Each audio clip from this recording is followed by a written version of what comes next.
تربیت سے بدلتا ہے قوموں کا مزاج، تربیت سے بدلتا ہے قوموں کا مزاج، تعلیم سے ابو جہل کی جہالت نہیں جاتی۔ نبی کریم صلی اللہ علیہ وسلم کا ارشاد گرامی ہے کہ جس نے اپنی 2 بچیوں کی پرورش کی، ان کی تعلیم و تربیت کی، ان کا نکاح کیا، میں اور وہ ایسے آئیں گے۔ آپ علیہ الصلاۃ والسلام سے عورتوں کی ایک جماعت نے آ کر کے درخواست کی کہ کوئی دن ہمارے واعظ کے لیے مقرر فرمائیے، ہمیں نصیحت کیا کیجیے۔ آپ علیہ السلام نے تقریر فرمائی اور فرمایا کہ جس کی اولاد میں سے 3 کا انتقال ہو جائے تو وہ مرنے والے اس کے لیے جہنم سے آڑ بن جائیں گے۔ کسی عورت نے کہا کہ اگر صرف 2 ہی ہوں تو آپ علیہ السلام نے فرمایا کہ 2 پر بھی اس کو اجر و ثواب ملے گا۔ اب ان دونوں احادیث مبارکہ پر اگر غور کیا جائے تو یہ اشارہ کرتی ہیں کہ بیٹی کی تعلیم اور تربیت کی طرف، کہ بیٹی کو دین اسلام کے قرآن کریم کا ان کو شعور دیا جائے، اس کی تعلیم دی جائے، صوم و صلات کا پابند بنایا جائے، عقیدہ توحید سکھایا جائے، دینی احکام اور مسائل سے آگاہ کرنا، صبر و استقامت، قناعت، حیا، وفا کا پیکر بنایا جائے، قرآن کریم سکھانا سمجھانا، پھر قرآن کے احکام مسائل، ان میں سے اوامر اور نواہی، ہر چیز اپنی بچی کی تعلیم کا تربیت کا حصہ بنایا جائے۔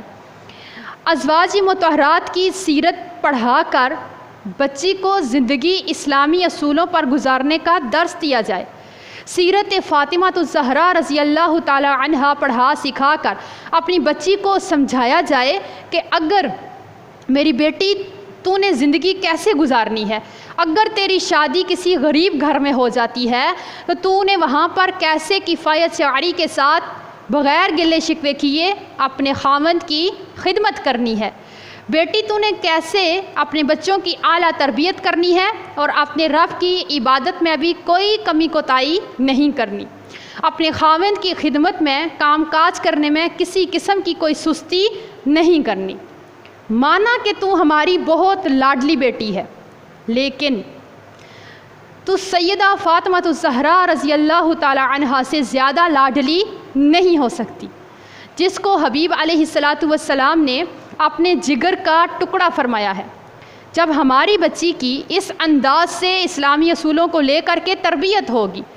پھر ہماری بیٹی کو آگے زندگی میں چل کر کے کتنی ہی پریشانی کا سامنا کرنا پڑ جائے، اللہ پر بھروسہ رکھتے ہوئے وہ اس صدمے کو برداشت کر لے گی۔ اس لیے کہ یہ بچی اس فانی دنیا کی حقیقت کو اچھی طرح سے قرآن کریم سے جان چکی ہے کہ نہ ادھر کی خوشی دائمی ہے اور نہ ادھر کا غم، اور ہر معاملے میں عدالت لگا کر یہاں ایک ہنگامہ کھڑا کرنے کے بجائے یہ کچھ فیصلے اللہ کی عدالت میں چھوڑ کر کے صبر سے اس روز کی منتظر رہے گی کہ جب اللہ دنیا میں صبر کرنے والوں کو جنت میں جانے کا حکم دے گا۔ پھر ایسی ہی تربیت یافتہ لڑکی کی گود میں کھیلنے والے بچے کل اس قوم کے لیڈر بن سکتے ہیں، اس قوم کے امام بن سکتے ہیں، مستقبل میں اچھے انسان بن سکتے ہیں۔ لیکن آج ہمارے ہاں تربیت کیا ہے؟ ہمارے معاشرے میں اولاد کی تربیت کا معیار ہی الگ ہے کہ بچی کو انگلش سکول میں پڑھایا جائے، جہاں اتنی کم سے کم جو ہے وہ لاکھ تک تو اس کی فیس ہونی چاہیے، پھر فر ان کو انگلش بولنی آنی چاہیے، فیشن کے نام پر آدھے کپڑے پہنے اور روشن خیال کہلائیں۔ مطلب کہ ہم یہ سمجھتے ہیں کہ ہماری بچی بہت اچھے سکول میں ہزاروں لاکھوں کی فیس ادا کرنے کے بعد ڈگری لے گی تو بس وہی اس کی تربیت ہے، جبکہ ایسی ڈگری لے کر کے بھی ان کو اخلاقیات نام کی چیز کا علم ہی نہیں ہوتا، نہ چھوٹے بڑے کی تمیز، نہ احساس، نہ ہمدردی، نہ دین اسلام کا علم، نہ ہی نماز کا علم تک ان کو نہیں ہوتا، نماز کی پابندی تو دور کی بات ہے۔ ڈگری لینے کے بعد بھی ضروری احکام اور مسائل تک نہیں جانتے۔ ہمارے اپنے ادارے میں کتنی ہی ایسی اسٹوڈنٹ آئی ہیں جنہوں نے FA BA مکمل کیا، کچھ ٹائم کے لیے یہاں پہ قرآن کریم سیکھنے آئیں، جب ہم نے ان کو ضروری احکام اور مسائل سکھانا چاہا تو انہوں نے ہمیں جو مسنون غسل کرنے کا طریقہ بتایا وہ کچھ ایسے تھا کہ واش روم میں کھڑے ہو کر کے 6 کلمے پڑھ کر کے دائیں جانب اور 6 کلمے پڑھ کر کے بائیں جانب پھونک دیے جائیں، بس اس کے بعد آپ مسنون غسل کر لو۔ وہ مسنون غسل کا یہ طریقہ ہے۔ اب آپ بتائیے کہ کون سا مسلک آپ کو واش روم کے اندر کھڑے ہو کر کے کلمے پڑھنے کی اجازت دیتا ہے؟ ڈگری مل گئی لیکن مسنون غسل کا طریقہ نہیں آتا۔ بالکل ایسے ہی ایک محترمہ نے، جو کہ وہ بھی ڈگری ہولڈر پڑھی لکھی ہیں، آپ نے کسی مسئلے کے لیے انہوں نے وظیفہ پوچھا، ہم نے انہیں بتایا کہ آپ درود ابراہیمی کا کثرت سے ورد کیجیے،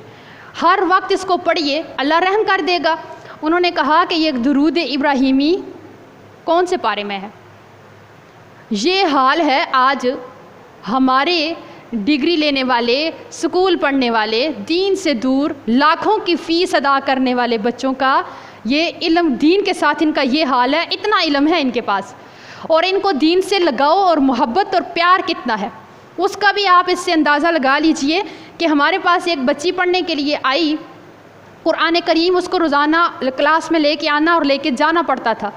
اس نے کہا کہ میں نے آج کے بعد قرآن اٹھا کر کے نہیں لاؤں گی، اس وجہ سے کہ جب میں قرآن اٹھا کے مارکیٹ سے گزر کر کے آئی تو مجھے ایسے لگا کہ میں ایک بہت عجیب و غریب چیز اٹھائی ہے میرے پاس، اور میں بہت عجیب کام کرنے کے لیے جا رہی ہوں۔ یہ مارکیٹ والے، یہ سارے لوگ میری طرف جو دیکھ رہے ہیں، مجھے لگا کہ یہ بڑی عجیب نظروں سے مجھے دیکھ رہی ہیں کہ یہ لڑکی کیا کر رہی ہے، اس کے پاس کیا اٹھایا ہے۔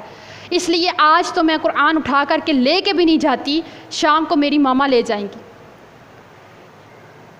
میں سوچتی ہوں ان کے بھی والدین یہ سوچ کر کے مطمئن ہوں گے کہ ہم نے لاکھوں روپے لگا کر کے بچی کی تربیت کر دی، ہماری ذمہ داری ادا ہو گئی۔ اللہ نے ہم سے بالکل نہیں پوچھنا کہ سکول پڑھایا، کالج پڑھایا، ڈگری دلوائی کہ نہیں۔ ارے پڑھائیے، سکول کالج پڑھائیے، دنیا جہاں کے سارے علوم حاصل کیجئے، لیکن اللہ نے ہم سے سوال صرف اور صرف دین اسلام کے بارے میں کرنا ہے، اپنی تعلیمات کے بارے میں کرنا ہے۔ لیکن آج ہم اگر اپنی بچی کو دنیاوی تعلیم بھی دے رہے ہیں تو کس سوچ کے ساتھ دے رہے ہیں؟ اس کو اچھا انسان بنانے کے لیے نہیں، اس کی تربیت کے لیے نہیں، ہم اس کو کس لیے کہ بیٹی اچھی ڈگری ہوگی تو اچھا رشتہ ملے گا۔ مطلب کہ ہم بچی کو ڈگری صرف اور صرف ایک لڑکے والوں پہ روب ڈلوانے کے لیے جو ہے دلوا رہے ہیں، اس سے زیادہ کچھ اہمیت نہیں ہماری نظر میں بچی کی تعلیم کی۔ پھر اسی ڈگری کا روب جھاڑ کر کے جب لڑکے سے لاکھوں کی ڈیمانڈ کر کے بیٹی رخصت کر دی جاتی ہے تو اس بیٹی کو یہ ڈگری، جس میں تربیت نام کی تو چیز تھی نہیں، سسرال میں خود اس لڑکی کے لیے اور سسرالیوں کے لیے وبال جان بن جاتی ہے کہ دماغ میں صرف ایک ہی بات رہتی ہے کہ مجھے میرے ماں باپ نے اس لیے لاکھوں روپیہ لگا کر کے نہیں پڑھایا کہ میں تم لوگوں کے ہاں آ کر کے برتن دھوؤں گی، جھاڑو پوچھے لگاؤں گی، میں نے تو یہ کبھی کیا ہی نہیں ہے، اس لیے مجھ سے نہیں ہونا۔ بس پھر کیا ہے؟ یہاں سے نہ ختم ہونے والی لڑائی کا سلسلہ شروع ہوگا جس کا انجام اللہ ہی جانے، اور ایسے انجام آپ بھی دیکھتے ہیں آئے دن، اور میں بھی دیکھتی ہوں کہ ہم کتنی دفعہ یہ ہماری نظر سے یہ مسائل گزرے ہیں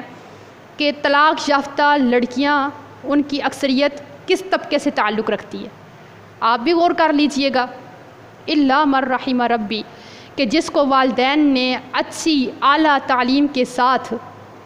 تربیت بھی دی ہے۔ اگر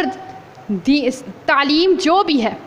اگر تعلیم صرف اور صرف دین اسلام کی ہے، ساتھ میں تربیت نہیں کی گئی ہے، تو آپ نے کتنی مدارس کی لڑکیاں بھی دیکھی ہوں گی جو سسرال میں جا کر کے ایسے ہنگامے کھڑی کرتی ہیں، ایسے ہنگامے کھڑے کرتی ہیں کہ اس پورے خاندان کے رشتوں کو توڑ کے رکھ دیتی ہیں۔